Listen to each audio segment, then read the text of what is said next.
In March, Bill Boyd was in China as the keynote speaker at a seminar talking to a group of Chinese people who were wanting to pursue permanent residency here in Canada. So he and his associate told the crowd that they had a program that could help them. They said that for the investment of about $300,000, the Chinese national could form a joint venture with the Canadian company, Modern High Efficiency Agriculture Corporation. Boyd, he said, is the chairman of that company.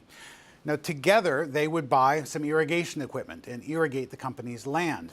And they told the investors that this investment, plus another $100,000 for legal fees to immigrate, would qualify the Chinese national to apply for permanent residency in Canada through the Saskatchewan Immigrant Nominee Program. Now, what's surprising about all this is that until just last summer, Boyd was actually the minister responsible for that very immigration program. And now he's the chairman of a company promoting immigration, a scheme that would benefit the company he's now involved with. Now, experts in political ethics and public administration that we consulted say this is all the appearances of a conflict of interest. And they're also concerned about how this event was promoted.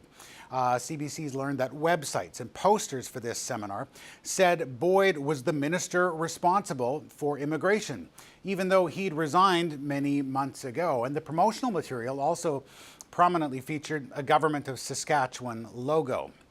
Now, online, promoters even told Chinese people that the Government of Saskatchewan itself was very supportive of this project, and the experts we spoke to said the optics here are very bad for this whole deal. Now, we did correspond with Boyd about all this. He acknowledges he is the chairman of the company, and he admits that the promoters did refer to him in their literature as the minister, even though he wasn't at the time. He says that's merely a cultural practice in China, a sign of respect, and he told us that he made it clear in that seminar to potential investors he was not there as a politician but as a private businessman and a farmer. And he says he's also making efforts to contact those would-be investors to clear up any confusion since CBC raised this whole issue. However, he does note that so far no one has invested in this company. Now, we have many outstanding questions for Boyd about this venture he's involved in.